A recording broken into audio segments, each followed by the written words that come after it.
You feel this nervousness on the phone there? Sir, I've been trying to make an urgent phone call up there. Well, I don't think it's something I want to do on an overseas phone. You gotta make some phone calls. Hang up the phone. Prank caller. Prank caller. Ladies and gentlemen, welcome once again to Packernet After Dark. This is the call-in show, the Packernet Podcast Network. If you'd like to call in, if you'd like to participate in the show, please feel free to do so. The phone number here is 608-501-0718. New callers go directly to the front of the line. And it appears we do have a new caller today. So why don't we go ahead and get started with the new caller here. Wait, here we go. Well, this is Scott of the North, I guess. I'm calling because I'm just awestruck by the fact in the Commanders game that the refs watched them pick up Golden by his feet and slam him back on the ground. They called a foul, and then they looked at it, they decided it wasn't a foul. That just seems like wrong. Isn't anything that a person, meaning the coach, can do to complain and to challenge that stupidity? Well, glad they won, but it leaves a bad taste in my mouth. Bye. That's a good question. It left a pretty bad taste in my mouth as well, but we do have to address the name part first. It's always an important part of the show. I'm pretty sure you said Scott of the North. Google is pretty sure you said God of the North. And I am feeling compelled to leave your name as God of the North. And so I think that's exactly what we're going to do. Please do me a favor and call back in so I can reference your name a lot. I'm generally in favor of allowing people to throw the flag for just about anything that officials got wrong. Maybe I'm wrong in that, and that could end up leading to some terrible things, but as long as we have limits on how often you can throw the flag, I think you should be allowed to throw it for basically whatever you want. With that said, this would not be, my understanding is that this is not something that is challengeable. Penalties in general are not challengeable. I think outside of the scope of some pass interference stuff, but certainly not personal foul calls that were not called is not reviewable. Again, I would be in favor of that entirely, but usually the way these things end up getting handled, especially in that kind of a situation, is if they find that it was egregious or something, that person ends up getting fined. I don't think he ended up getting fined at all. But, yeah, should have been called, wasn't called. And it, like I said, as far as the penalties are concerned for the Packers, the ones that did and didn't go against the Packers, it wasn't that there was necessarily a lot of them. It was just how consequential they all ended up being. That was really the issue. And that one would have been pretty massive in terms of us being really pinned back, and that would have given us a lot of breathing room. I think we might have scored on that drive. I'm not sure, but yes, very, very annoying when the refs get stuff wrong like that. All right, back to the top of the order we go. Drew in Green Bay. NFL, you have been put on notice. Yeah, and I think the Sunday action, I'm still in the midst of it. We'll see how some of these things sort themselves out. I don't have a lot of answers as of right now, but, what happens with Detroit, what happens in the Philly game with Kansas City and whatnot. We'll see how some of these teams look. But the Packers are making a very strong bid for being the best NFC North team, the best NFC team, and are even pushing a little bit for making a strong case for top NFL team even. Hey, brother. Just finishing up this. We got 1:47 left, 27-18. I'm just going to try and pretend that it's fine, but as far as the game ending. But, gosh, I just, there's so much to like, and there's so much, we could be so much better. Yeah. I actually thought we played better last week than we did this week. For sure. But gosh, I just sure tackling a pass rush makes such an enormous difference. Our inside linebackers are amazing with Cooper and Quay, but they look even that much better with the pass rush being that much more fierce. Our safeties, our corners, They're tackling as soon as the ball gets there. Like, there's so much to like, man. And if Jordan played really, really, really well, but he didn't play amazing. And if he can, and, you know, it's just, there's a lot to like here, man. I'm trying my best to not be the whatever guy, but golly, 2 straight games against teams that essentially were NFC championship contenders, and we looked really good, man. Really good. That's it, man. I hope Jayden Reed's back at least in enough time. It'll be really cool if we can get Tom and Banks back. I mean, it's on, man. It's on. Nice work, everybody. Let's go. Yeah, I mean, let's not forget Christian Watson. I think Jayden Reed should be back in plenty of time for this, what is hopefully a Super Bowl run. They're talking November. So, I mean, we got December. We got even games going into January. Playoffs will start probably mid-January. So that'll be plenty of time. Christian should be back hopefully late October, mid-November, whatever, early November. Roughly the same time. The thing that's really exciting, I just started making a video. I didn't get through it, but the thing that is really exciting is watching how they're using Matthew Golden, not all the time, but in a lot of ways very similar to how they use Christian Watson, and effectively. The speed that I was saying I really hope that I start to see, you can see it, and you can see them use it to be the Christian Watson. We're going to essentially have 2 Christian Watsons, with one of them being a really dangerous deep threat in Christian Watson, obviously, with the long stride, you know, that deep speed, not to mention he's super tall, super long arm, all that stuff. The other guy also just so happens to be a really, really good nuanced route runner. And I think they're just figuring out how to use that. Unfortunately, we don't have another speed element. So when you need that speed to kind of clear things out, Golden's the guy you're going to have to turn to. When Watson gets back, they're not going to need to do that as much anymore, and you're going to be able to utilize him in different ways. The evolution of Golden, I'm hoping, is kind of in the form of a Tyreek Hill.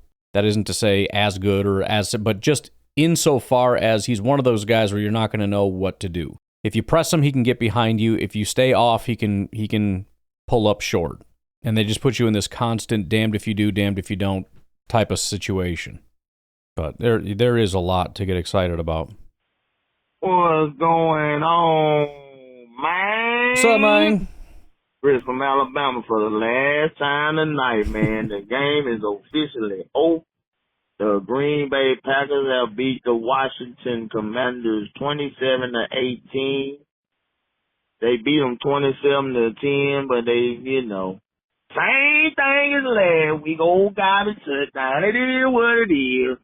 But great game all the way around, man. Jordan Love, 19 for 31 for 292, 2 touchdowns, no interceptions, 113. Quarterback rating, man. Tucker Crowd with an excellent night, 6 for 126 in a tub. Man. Oh, man. Ryan, I tell you. Everybody, I tell you. Boy, I love what I'm seeing. I'm still a little upset about these holding penalties. We need to clean them holding penalties up, man. We did way too much holding. But I ain't even gonna dwell on that. That's a mere bag of shells. In week 2, we can correct that. Total domination. I think they said Jayden Daniels only had 17 yards on 7 scrambles. Crazy. Man, defense did an excellent job. Offense was on point. Great win. I ain't got to add nothing else. I done called in way more than I usually call in from a game. I'm about to go to bed because I got to get up extremely early, but I had to finish this game. Man, once again, great win. We'll call this Victory Thursday or, well, Victory Friday, whichever one y'all want to go with. We can call it Victory Week until we play again. But excellent game. excellent all the way around. Man, this is going to be a wonderful season. I'm probably going to be saying this all season. This is going to be a wonderful season, and, man, we continue to play like this, and at the end of the year, when the smoke clears, we might be still standing. Go, Pack, go, and I'll talk to y'all later. Well, if there's a way to stop the Packers and a way to attack our defense, they certainly have not figured it out yet. That's for sure. Just so dominant, man. And yeah, like I said before, too, the fact that you play the Lions, who are a really, again, we don't know what they are in 2025, but a really scary offense in one particular kind of way, and then you play Washington, who has a really scary offense in a very different kind of way, and they shut it down in every conceivable way. The passing from the pocket, the passing deep down the field, the passing short, the running from both teams, the quarterback rushing. I mean, everything is just completely shut down. Freaking beautiful. Let's do one more call here before we take a break. What's going on, so modified fighter? How y'all doing? What's up? I already know how y'all doing. And normally when I say that, it's because it's like some bad crap happened. We lost. We didn't play good at all. Man, it's the first time I'm feeling like, yo, we can win the Super Bowl. Yeah. Like, we win the Super Bowl. Normally it's because we, like, putting up 35 points and Aaron Rodgers is just scoring every chance he gets. But, man, our defense is wrecking havoc. It's, like, crazy. And just looking at Parsons, man, his get off is like fucking superhuman. Excuse my language. I'm sorry. I just had to put a word enhancer in front of that because he was just taking off. It was ridiculous how good he was. Like, I'm like, man, like, I feel like we could win the Super Bowl, really. Like, I was so scared of our cornerbacks. But it's like they ain't got to cover deep because the ball going to be out in 3 seconds. You know, I really can tell, like, a team with a good offensive line that can protect their QB for, like, 4 or 5 seconds, throwing the ball deep probably can get us maybe, but we got to get safety, so I don't know. It's just, it's the D-line is protecting our corners, and they're doing good. They got Nixon look like he going a Pro Bowl. Right. You know what I'm saying, which is crazy. None of us would say that, but it's crazy. But, the only negative for the note is I had a nice little bet, could won like $2,000, but everybody scored a touchdown. Oh, and I'm at work. I'm at the fire station. You probably hear a call in the background. I gotta go save some lives, but go Pack, go. All right, talk to you later. Go. Yeah, you know, trying not to get too, like everybody's been saying, not trying to get too far ahead of myself, and you know, obviously there's no guarantee for Super Bowls or any of that kind of stuff. You never know how that stuff's going to go. And by the time you get to the playoffs, you're going up against some really good teams, and it's far from a guarantee of any kind. But at least to start the season, like you said, it does feel different. I feel like for the last, I don't know, let's call it 10 years, we're definitely good enough to be a playoff team, although the start of the last couple seasons, it hasn't felt that way. But we get there eventually. At some point or another, you feel like you're good enough to be in the playoffs. You are a playoff team, and you just hope that, you know, the chips fall in your direction. Maybe we're the top team. You know, like in 2020, I felt like we were the top team. The team just didn't show up. But it was always kind of close, and it was never like this is the most elite dominant team. It was always usually, you know, based on advanced analytics, we are the top team or whatever. Or we are a good team, or however you slice it. It's not something that's so just blatantly obvious where you sit back and look and just say, holy crap, dude. So I don't know what you even do about this. It's very different. It's a very different situation. And, you know, the only other thing I'd add is these things usually don't last. So absolutely enjoy the ride. All right, let's take a break. We'll come back, and we got Steve in Alaska.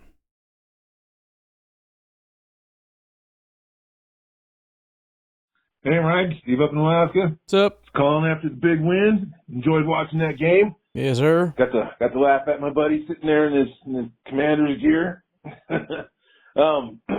Not going to go into any kind of detail about what the game is, so many people are going to do that. But as we were sitting and watching, I had something that came to mind. That there was that time when oh my gosh, his name just left my head. LaFleur. When LaFleur was trying to call a timeout, which we needed to get that timeout because everything was going screwy at that moment, and none of the officials saw him, and the play got ran, and it just went in the tank. But I was wondering, why isn't it that the coaches don't have a system where they have just like a little buzzer, something that, the lead umpire, head umpire has to wear, so when he wants to call a timeout, he can buzz that, and it buzzes the thing on his wrist or whatever, and he feels it, and he goes, oh, well, timeout. Light up and buzz or whatever, and notify him that he wants timeout. That way the head coach, who is somebody that calls timeouts, is getting acknowledged at a crucial moment of the game when he really, really wants a timeout. So, I don't know. I'm just putting that out there as a thought, because it's got to be a better way than just him running down the sideline, screaming and shouting and waving his hands. That's just stupid. All right, let's get ourselves a little break time and get our butts on to going to Cleveland, beating up on them Brownies. All right, go Pack. Yeah, I mean, there should be a better system than that. That is a little bit silly. I mean, he's got a headset on. He obviously can communicate with different people. I don't know exactly how that whole thing works, but you would think, I'm guessing the thing on his waist that they keep playing with is a little switch box to talk to different people. Would be kind of nice if he had, one of the people is to speak to the officiating, whether that's for a timeout or for a challenge or for whatever the case may be. It could even be clarification. They're always screaming over to the ref, get over here, I want to tell you something. If you would like some clarification, you could talk to, just have like a liaison. You know what I mean? I've been saying forever, we need to just have more refs upstairs to do stuff, to handle the calls on the field and to handle stuff like that. You could have them up there also as a liaison. Again, one for each team, so they're not fighting over one guy or whatever. Again, I would like there to be 10 of them up there. But yeah, again, if there's any issue, you hit the button, timeout, and those people obviously have the ear. I mean, that could take 2 seconds. Push the button, timeout. And if it's anything, obviously time sensitive, where it's like we're going to call a timeout at the this, that, or the other, you could, just go stand next to the ref if need be. It's not like you have to talk to that person. But yeah, if you're standing kind of far away, and it's easier for you to push a button and yell timeout than it is for you to run down the field and do it, then go ahead and do that. And again, that'll be an official timeout. So it's not like, well, what if it takes too long to get down to the field? And then it doesn't matter. The refs will blow the whistle even if the snap already happened. And we do that all the time anyways. The ball gets snapped and then you hear the whistle after the snap and you're like, what the heck is going on? And then you find out that somebody had called a timeout. I don't know. Again, to your point, there has to be a better way. That's the way I'd like to do it because it kind of folds into what I'd like to have happen anyways. But one way or another, yeah, I think there's a lot of things that we could just be doing better. We seem to be wanting to stick with the old school ways of doing things, and I don't know. I don't think with the technological advancements we have today that it would be that big of a deal to, make some of these advancements.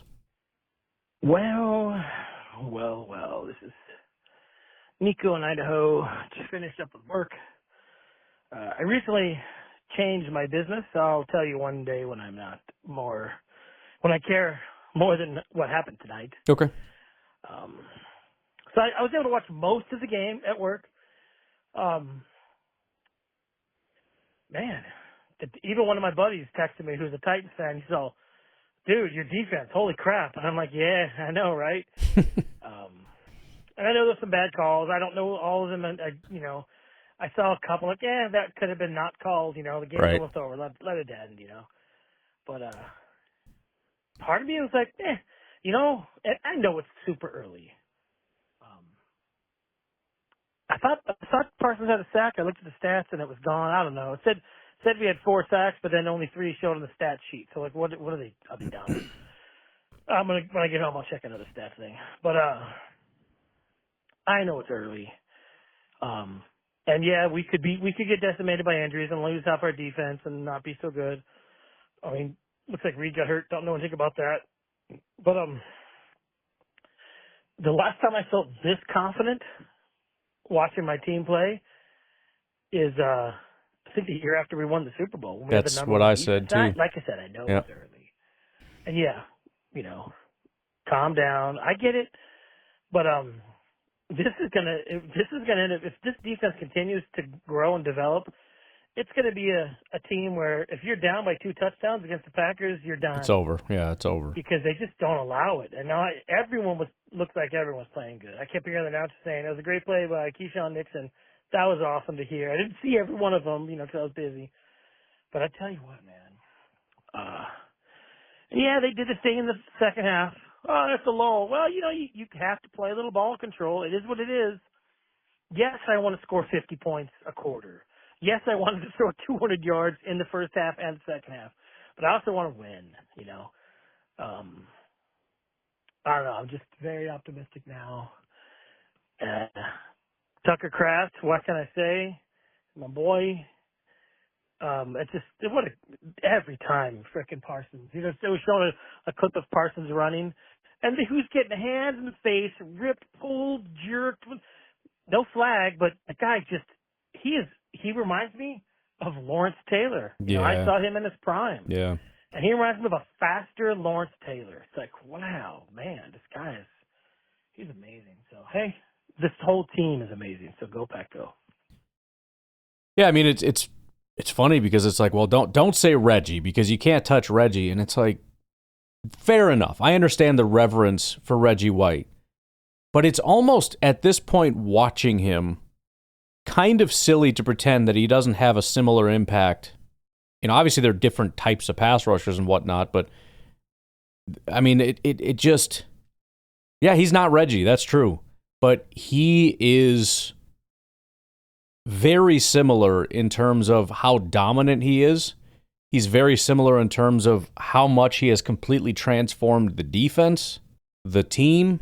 And you mentioned Lawrence Taylor. I mean, that might even be a bigger, whoa, than Reggie. But again, it's hard to argue. I mean, it's just, even double teams, they're struggling to stop this guy. Again, you got 2 hands to the face. You have a double team, and they're cheating, right? Penalty. And he's still getting to the quarterback. I mean, it's out of control how dominant he is. And then, of course, how dominant that seems to be making everybody around it. And we knew that and we said it, but I don't know if we really knew it. I was hopeful that Wyatt would take a half a step. I forgot who it was. It might have been Wendell Ferreira. Somebody. They posted a stat. It was Zach Cruz. I can't remember. But it was something to the effect of, he has almost met his totals from, I don't know if it was last year or the first 6 games. It's just something ridiculous for Wyatt. I can't say it now and not look it up. Let me just see if I can find out. So, first of all, Wyatt last year, he had 32 pressures and 5 sacks. He has 11 pressures and 2 sacks in 2 games, which is to say he's a third of the way to both his pressures and his sack numbers. Actually, if you multiply it out, so let's say if he continues this pace through 6 games, he will surpass his pressures and his sack numbers. If you look at last year, it was week 9 that he got to 11 pressures. He's there in week 2. The other thing, I mean, obviously, he's also getting more usage, which is awesome because if you look at his numbers were really, what did he have, 32 pressures? So he was at almost 13% pressure rate last year. So he's another guy that just, again, his numbers are quite good. He's just not getting kind of like Rashawn, not getting the usage despite having good numbers, so everybody kind of thinks he sucks more than he does. His pass rush grades for his first 3 years were 71, 77, and 71. I mean, he's always graded out as a good pass rusher. He's just not on the field a ton. He's already had 100 snaps so far in 2 games. He had 366 last year. So he's getting a ton more usage. And so you figure he's on the field way more, and his pass rush, which is already good, seemingly is a lot better. I know I said the number, but I forgot it. His percentage right now is at up to 15%. 11 pressures on just 74 attempts. So, yeah, I would say pretty transformational stuff. What's going on? I'm on Firefighter. How you doing? Welcome back. Sorry about that. I'm back. Saved another life. Anyway, or anywho, I was trying to say was the only negative about the game is I had 3 bets. Well, I actually had 4 bets, but I placed the last one after what happened. But I had 3 bets, one for $1,000, one for $4,000, and then I had one to protect my bet, right? Which was all of them had Jayden Reed scoring a touchdown. And the second one where I won 1,000 was Romeo Dobbs, Tucker Kraft, and Jayden Reed scoring a touchdown. So because the rookie did the holding, they took away the, touchdown that Reed would have got. So I was so mad. They found out he hurt himself. And I was like, oh, he's not coming back in the game because we so deep at wide receiver. It wouldn't make sense to bring him back. So, I was like, dang. So I didn't hit that, but I did get my money back with Tucker Kraft. I just had to redo another one for Tucker Kraft, but I had my one for 4,000 had, the Redskins running back, Commanders running back, and Debo scored a touchdown. Debo got a touchdown, but the running back got hurt. So I was like, dang, I thought maybe all my bets was cursed. Like anytime I bet on somebody, they would get injured. So everybody at the fire station was about to pay me money to bet on their opposing team's players. But, luckily Kraft didn't get hurt because it looked like he got hurt too. So I got scared. But anyway, That was real it was scary. a great, beautiful game. Other than that, like I said, I really feel like, hey, we can go to the Super Bowl. If our defense play like this all season, including the playoffs, we can win the Super Bowl. It's like Jordan is looking beautiful with the deep throw accuracy. I didn't think he could even throw deep accurately, and he has been on the money, even like on the Dobbs and the Wicks, drop. Like even Reed. Yeah, or that was Golden, a nice I'm throw. sorry. Even on the Golden pass, like it was close up in his hands. He could have got it if he kept running. Like Jordan is killing it, and I love it. Like he could be Jayden Hurts to me. He can just not lose the game and just throw like that, give him protection. Like that all in mentality by Goop is looking great right now. Like it's like Gary already got, sacking every game. This is everybody on defense is playing lights out. So I'm extremely happy, excited, just like I know all y'all are. Anyway, go Pack, go. I'll tell you what, the Lions nailed it getting this Tesla guy. Holy smokes. But I'm sorry about your bets. I'm very sorry to hear that. And yeah, it was very scary seeing Tucker Kraft injured. The way that he's been playing, the way that this offense looks with him on the field, that guy is super crucial. All right, let's take our final break. We got a bunch of beer cheese coming in here, so we'll take a break and catch all that at once here.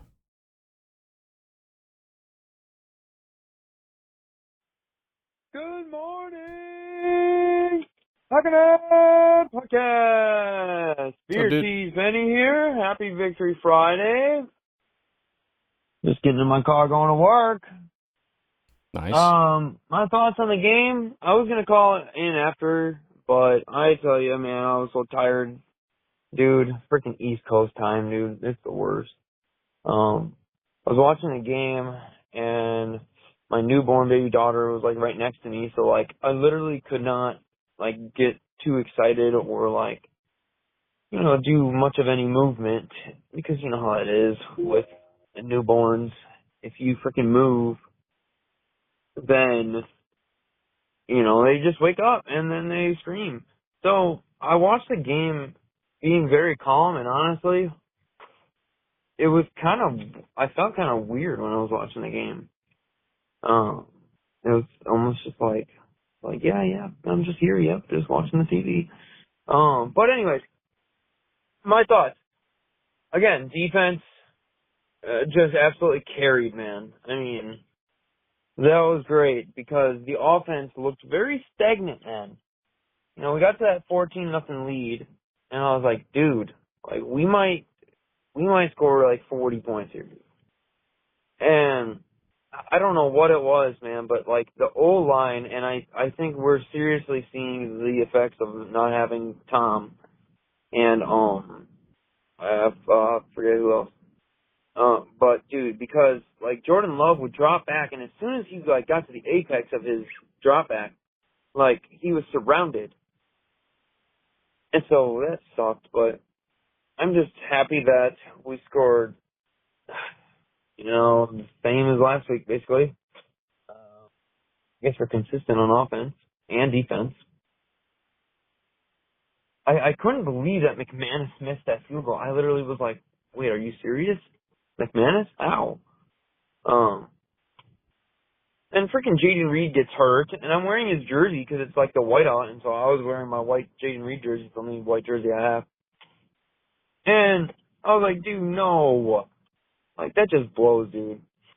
Tucker Kraft is freaking awesome, dude. Just an absolute beast. Devontae Wyatt, dude. I mean, he was just trying to get an interception. I think he batted like 2 balls down. I'm gonna call back in, man. It's early in the morning. My thoughts are scrambled here.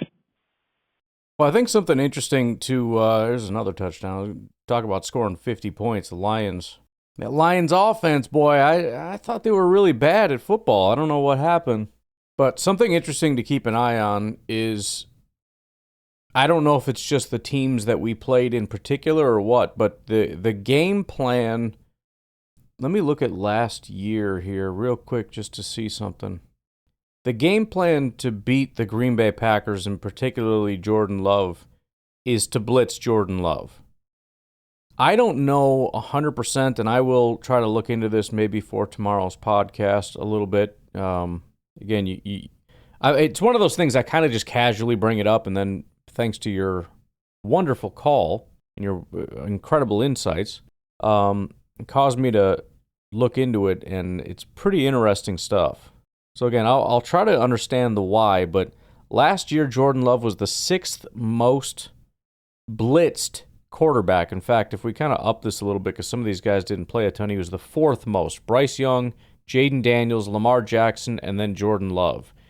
If you look at this year so far, and keep in mind this is just 2 weeks for Jordan and 1 week for almost everybody else, but he is the 2nd most blitzed quarterback in the NFL, behind only Daniel Jones, and the gap is massive. Daniel Jones was blitzed almost 61% of the time. Jordan Love, 49%. But we are seeing that, and I don't know if the assumption is just Jordan can't handle it. I know that was kind of the issue going all the way back to Kansas City. I've even mentioned that he's kind of struggled, although I'm sure everybody struggles more when he's under pressure. Strangely enough, though, he's actually handled it very well. Again, I'll go through this a little bit more. But if you just look at how he's graded this year, he is the 2nd highest grade behind only Spencer Rattler. Again, small sample size. But even last year, and if you look at, funny enough, week 1, when he was under pressure, and we went over this, his grades were terrible under pressure. But he had like a 94 grade when not under pressure. However, pressure and blitz are 2 different things.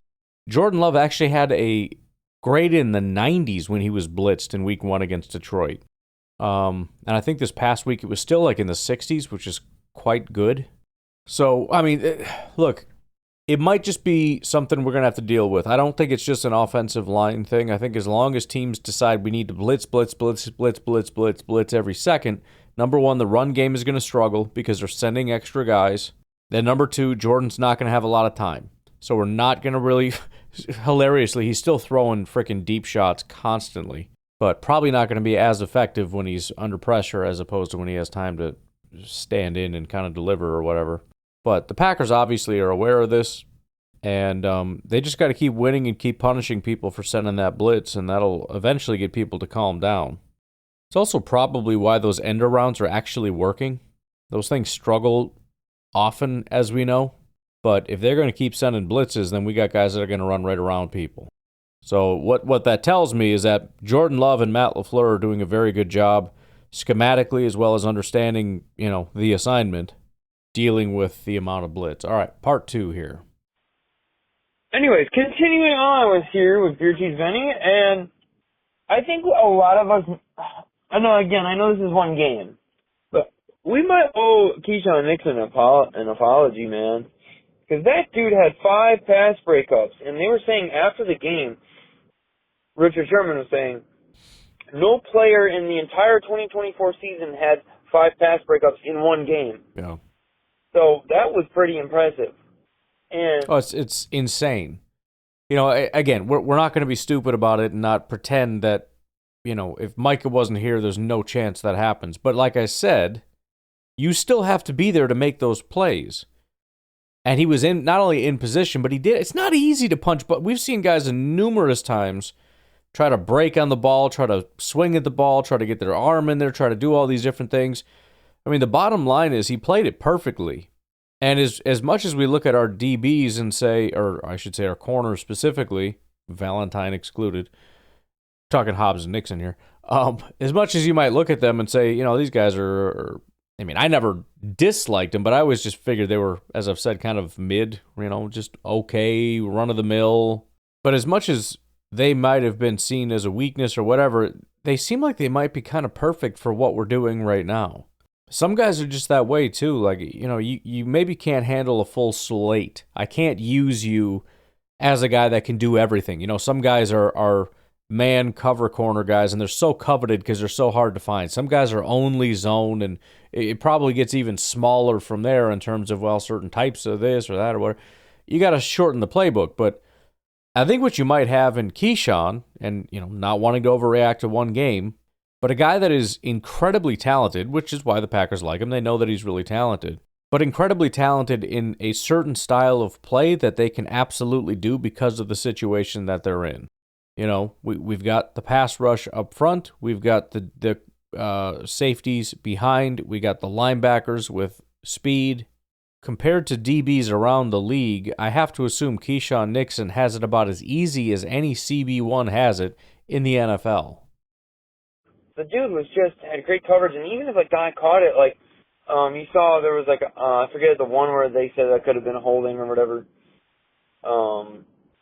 He punched the ball out like when he caught it, and it was like, dude, he's just playing great. And like our guys, our whole defense is just like they're getting to the ball. And I remember, I believe it was 2023, we played the Bears, like, and we saw this kind of thing where like guys were getting to the ball. They looked like they were getting to the ball, but like then the next week or whatever, and from there on out, like they just didn't do that anymore. And now it's like consistent now. It's like we're doing it. And man, bad day to be a Bullard hater, man. That guy looked pretty damn good last night, dude. Yeah. Especially that freaking tackle he made on Daniels, or Daniels freaking did a somersault or like flipped in the air. That was crazy, dude. But I really, man, I think if that golden touchdown or that, the pass to Matthew Golden in the end zone towards the end of the first half, I mean, I feel like we get that. I mean, that's basically like, dude, we're just coasting from there. And like, this game was closer than it should have been, really.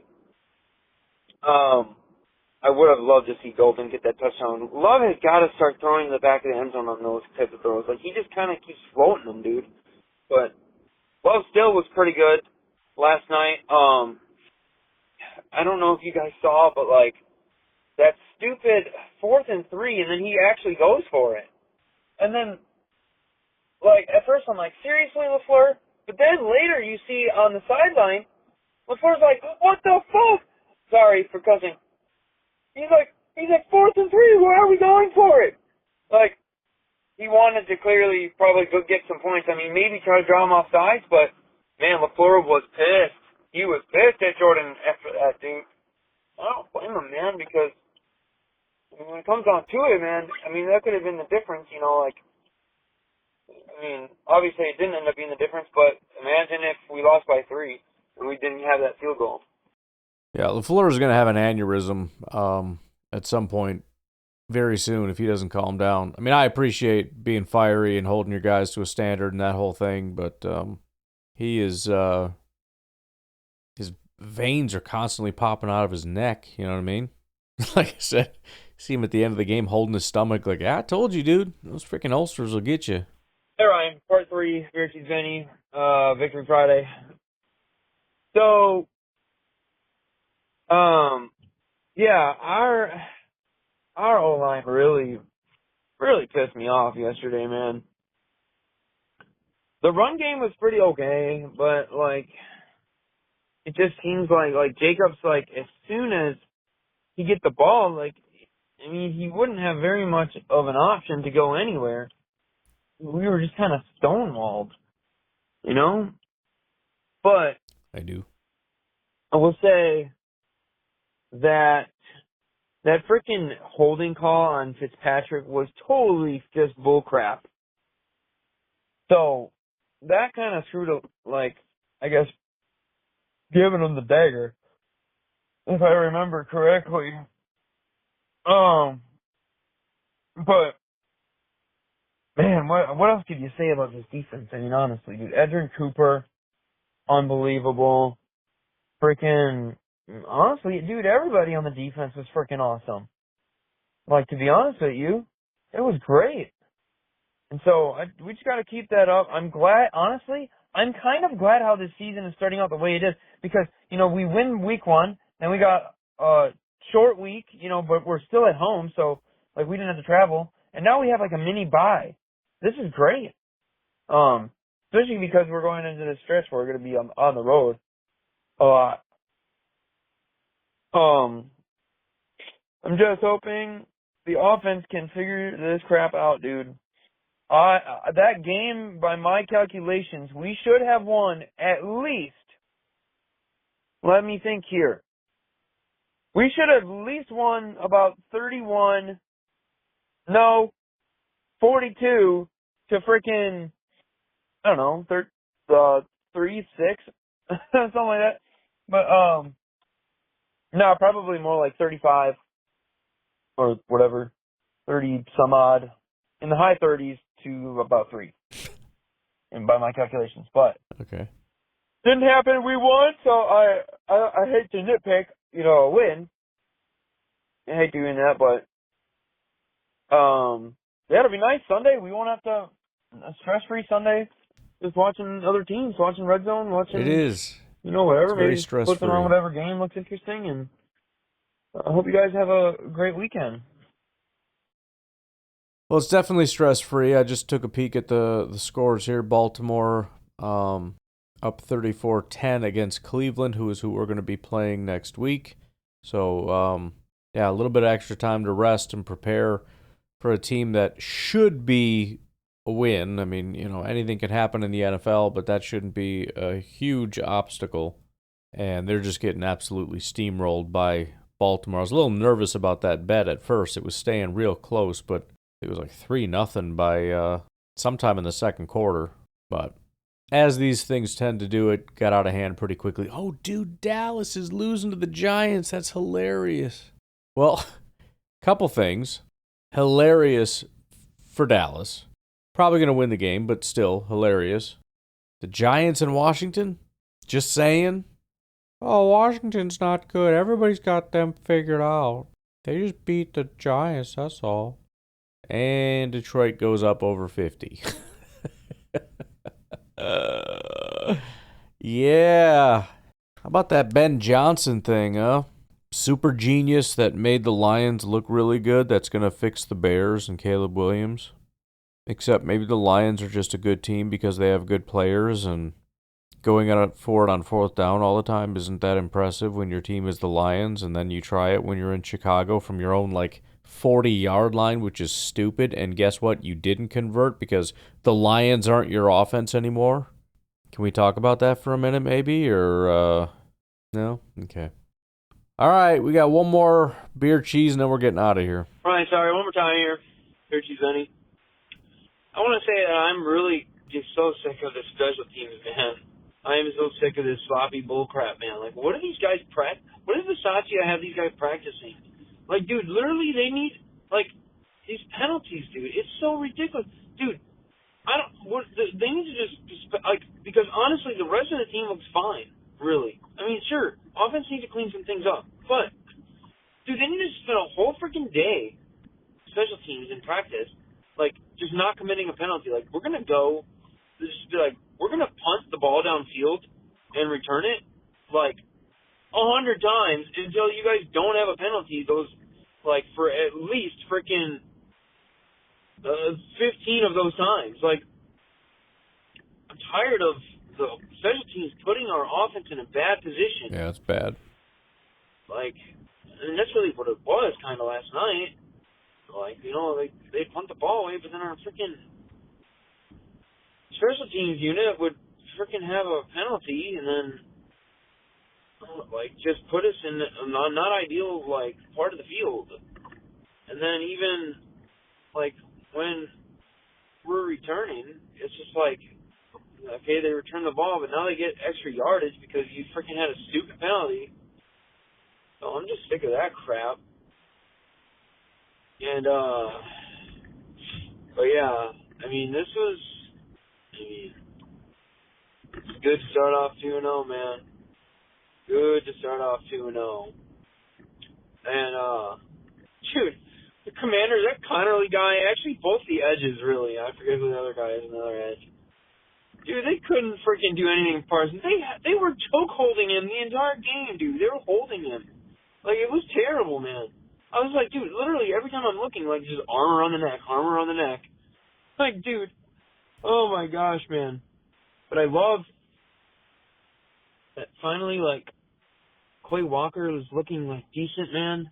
Dude, he hit the crap out of Jayden Daniels on that one, what was it, like, third down or whatever. Just freaking blitzed and just freaking got him. I just love this defense, man. It's so weird. I was texting my buddy last night, and he's like, this defense, man. I was like, dude, I don't think we've ever, in our lifetimes, seen a defense like this. Like, I don't even worry when the defense is put out on the field. Like, that's crazy. That's never happened. I've always worried when the defense is on the field. So anyways, go Pack go, man. Let's go, dude. Yeah, it's pretty wild, man. It's especially, I mean, it's true for everybody, but I think especially for Packer fans. You're always extremely anxious because it feels like if your offense doesn't just massively outpace everybody, you're in big trouble. You have to be up, and you need to be up big because they're probably going to come back later on. So it ends up being this, you know, you're so reliant on the offense for everything that it just feels weird to have this feeling of don't worry, we got this. Even if well, not that we would really know what it's like to be down, but let's just say opening kickoff, they return for a touchdown. That sucks. It's not going to feel very good. But at the same time, you feel like, well, they're probably not going to get a ton more touchdowns. So I think we got this. There's still nerves, but nowhere near like it has been in the past. Sometimes with defense, it just feels like it's like if we could just get a stop, which is the way it used to feel as a Packer fan. If we could just get a stop, we can win the game. We're going to score on like every drive. Every drive is going to be a touchdown, but so are all their drives. If we could just get a stop. I remember that when it was, I don't know if that was the year we lost. Maybe the year we won maybe that was against the Falcons when we went on to win the Super Bowl. But it was just a feeling of like, first team that kicks a field goal loses. It's just touchdown, touchdown, touchdown, touchdown. I feel like we beat Atlanta pretty handily for that to be a thing. Maybe it's how it felt starting the game. I don't know. But that's what it used to be like to be a Packer fan. It's. I know the offense is going to do stuff. It's just a matter of, can the defense ever get a stop? Whereas now, not that I don't trust the offense, but it's really just a feeling of if we can just score some points here, if we can get, four scoring drives, assuming they're not all field goals, we'll be all right, 24 points, 3 touchdowns, and a field goal. Feel pretty good about that.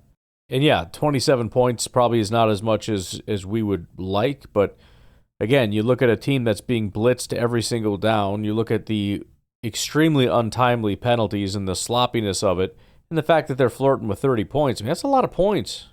That's a good chunk of points in the NFL. So, all right, y'all. I'm getting out of here. Have a good night. I'll talk to you tomorrow. Have a good one. Bye-bye.